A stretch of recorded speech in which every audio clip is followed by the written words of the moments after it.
Hello, ladies and gentlemen, and welcome to the first ever episode of Reaction Shot, the film review show where we dissect and talk about all the Best Picture nominees from this year's Academy Awards.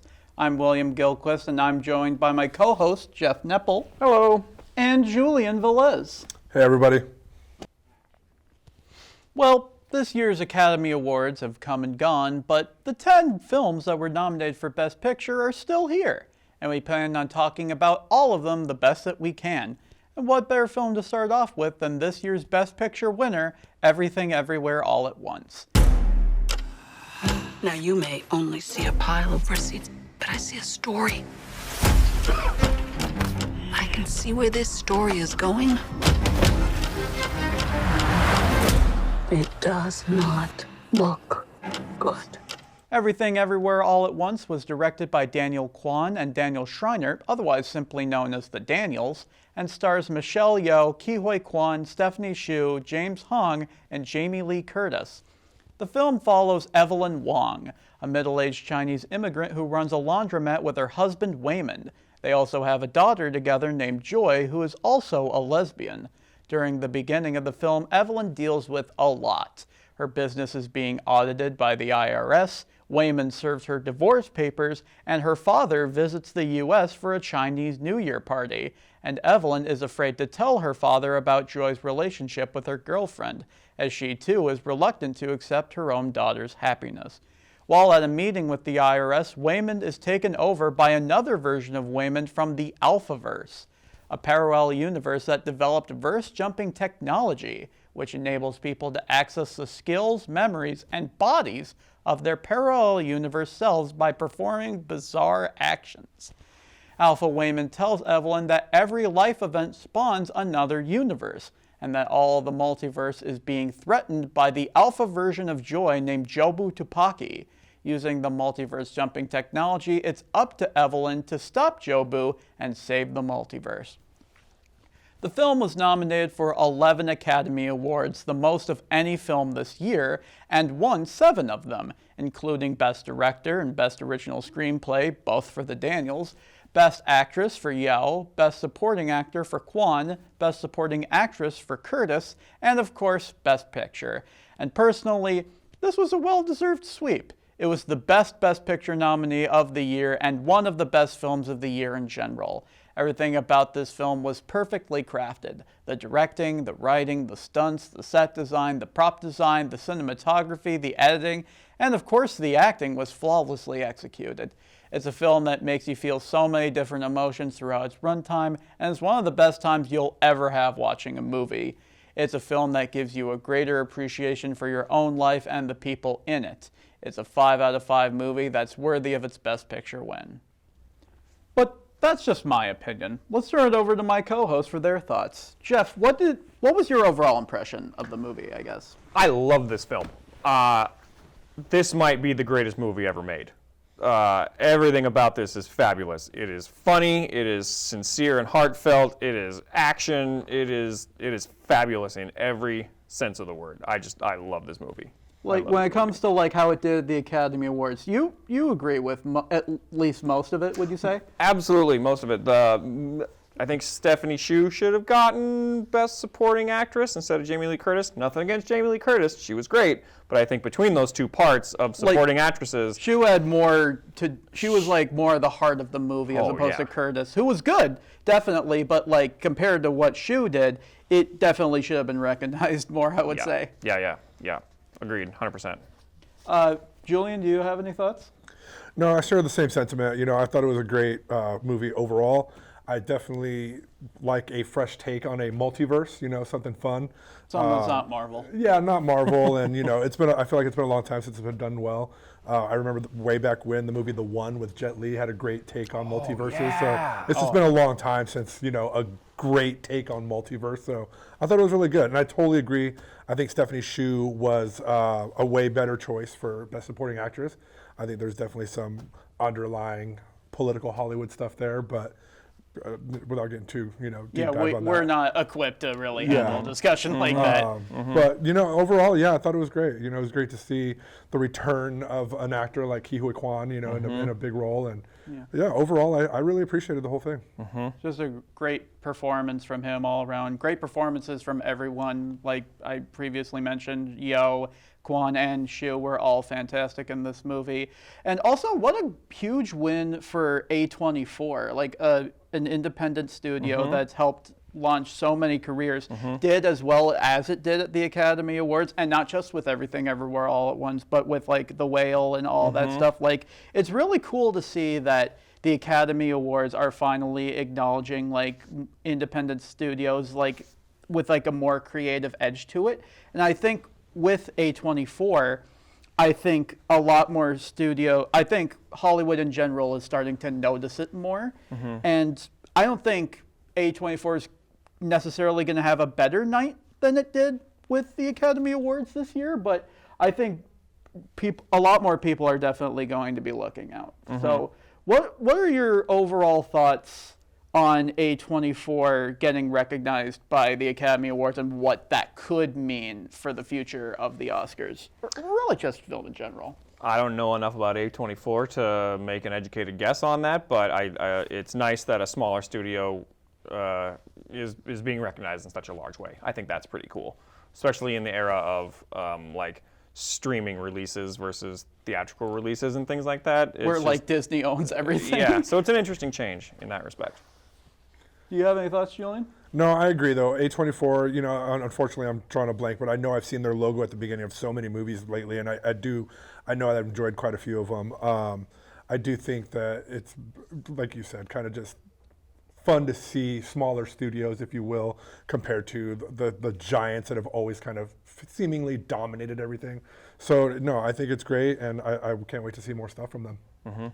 Let's talk about the Daniels really quickly, because this was their second movie. They won 3 Oscars with just one movie. And they also recently signed a deal with Universal. What do you see for the future for the Daniels, would you say? Holy cow, the sky's the limit for those two. I mean, their creativity to be able to pull off something of this magnitude is fabulous, and on a fairly small budget, considering. With what was turned out, I think that's incredibly impressive. Yeah, it was great. I know that I was watching some of the special features on the Blu-ray, and like 90% of those locations, all the interior locations, were shot within the same abandoned office building.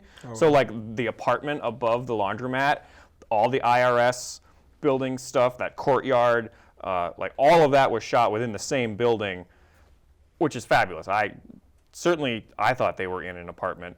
They really know how to work. They really know how to work with so much with so little. Yeah, absolutely. They did great. They did really great. And I think we're going to wrap it up. I think we're mostly just in agreement that this was an incredible movie, and the Oscars really giving it so much is really a great thing. And I think that's really great for Hollywood in general moving forward. Agreed. Definitely worthy.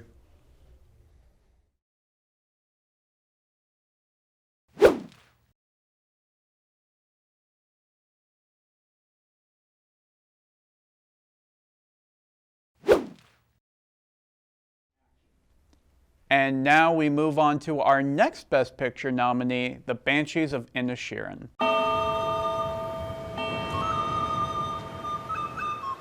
Colin, Sonny, Larry. Didn't you and he used to be the best of friends? We're still the best of friends. No, you're not. Who says we're not? Sit somewhere else. The Banshees of Inisherin was directed by Martin McDonagh and stars Colin Farrell, Brendan Gleeson, Kerry Condon, and Barry Keoghan. During the Irish Civil War of 1923, Padraig Sulivan goes to meet with his longtime best friend Colm Doherty, but Colm ignores Padraig whenever he's around him. Padraig confronts Colm about his behavior, in which Colm responds that he just doesn't like him anymore. Padraig is confused as to why his best friend suddenly doesn't like him, and tries to not only find out why, but also make amends. But Colm gets irritated with Padraig constantly bothering him, so he gives him a grim warning. If Podrick goes near him again, he will cut off one of his fingers with a pair of gardening shears and will continue to do so until he has no fingers remaining. But Podrick still tries to get his best friend back without causing him any pain, a decision that leaves both men down a dark path. The film was nominated for 9 Academy Awards, including Best Picture, but walked home empty-handed. It was the most nominated film this year to not receive an award.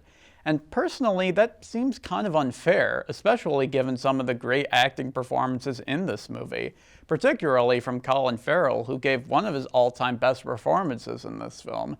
He would have been a great Best Actor winner, in my opinion. But overall, the film is still really great. It's a film that blends light humor with dark moments very well, and it amazingly showcases how difficult the end of a friendship can truly be. Just like Everything Everywhere All at Once, it's a film that gives you a greater appreciation for your own life, but this film does it in a much darker way, but is still a great watch. But those are just my thoughts. Let's turn it over to my co-host for theirs. Jeff, how about you? Let's start with you first. Do you think the Academy was wrong to not give Banshees a single Oscar, or do you think it made sense? Well, that's hard. There's so many films that are nominated. Not everybody can win something. I don't think this is the greatest film in general, so I agree with those categories. That I think other films did all the categories a little bit better. That's me, though. What about you, Julian? Forgive me, I feel like I should know the nominations a little better. I know you mentioned that they were nominated for 9, so I'm not 100%, but I agree. Overall, this movie did not grab me. The story wasn't great for me. Some of the acting was well done. I didn't feel connected to a lot of the characters. I think I felt more connected to, the Barry Keoghan's part, Dominic, and maybe even Kerry Condon's part as Siobhan, but everyone else, I don't know. It wasn't overall a great picture for me, and I have no interest in watching it a second time. It's not a film that grabbed you compared to something like Everything Everywhere All Not at like Once, Everything Everywhere All at per se. Once, or a lot of other movies that I think were nominated in a better spot. But yeah, I don't think it was. I was not shocked that they did not walk away with any Oscars. That's totally a fair comparison. This film was directed by Martin McDonagh, who famously worked on the film In Bruges with Colin Farrell and Brendan Gleeson. This is their first film together in, I want to say, 13 years? So how cool do you think it is that these three managed to get together again? And do you see the three making any other films together in the future? Well, I think any time that you can work with people that you've worked with in the past and enjoyed the process and put out a good product, I think is great. Working with people that you enjoy and have a rapport with is just going to make the whole process better. So I think if the right project comes along, I can absolutely see these three working together again. Yeah, I'd really like to see them work together again because, forgive me, I have not seen In Bruges, and I know you were a fan of it. I love that movie. Yeah, it's great. And I love Brendan Gleeson, from Braveheart to Gangs of New York. So I'd love to see them work together again because I don't want this to be what the trio is remembered for, unfortunately. That can tend to be the case, but I agree with you there. I think besides Colin Farrell and Brendan Gleeson, like you mentioned, Kerry Condon and Barry Keoghan were some other standouts. And Barry Keoghan in particular has been having a great past few years, and I think it's going to be even bigger with his appearance in The Batman and all that. And I think in general he's going to get a lot more amazing roles. Where do you two see Barry Keoghan's career moving forward, especially after an Oscar nomination? He's really great as a character actor. I don't see him in lead roles necessarily, unless it's a quirky kind of lead role. He's got such an interesting physical look, and the places that he can go take it away from that kind of standard leading man type role. But his character work is so great, especially if he can lean into his Irishness. Like Dominic was a great character for him, where he could really play and really chew those scenes really good. I mostly agree. I think that he's still young, so I think we're seeing him in those character roles. I can see him as a leading man eventually. I'd like to see him start taking on maybe some more meatier character roles, if you will, that have a little more depth outside of other in this movie. Constantly referred to as almost the village idiot. So something with a little more substance. I think he could definitely segue into those roles. I'm a big fan of him. I thought he was great in this one. I think he was very great in this film too. And also, this was a huge movie for the country of Ireland in general. They're often a country that gets ignored when it comes to big, huge American awards like this. So do you think this film could help Ireland appear more in future Academy Awards and get more Irish directors recognized?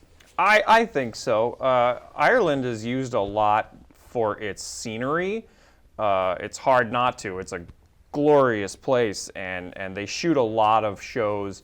I know Vikings shoots a lot in Ireland. Game of Thrones shot a lot in Ireland. So with all of that, I think this is going to give a little boost to the Irish Film Institute. I think it's going to be great for the country of Ireland as well. Well, that's all the time we have for this episode. If you liked what you saw, be sure to follow the Media Storm Facebook page so you can stay tuned for any future episodes of Reaction Shot. I'm William Gilquist, and that's a wrap.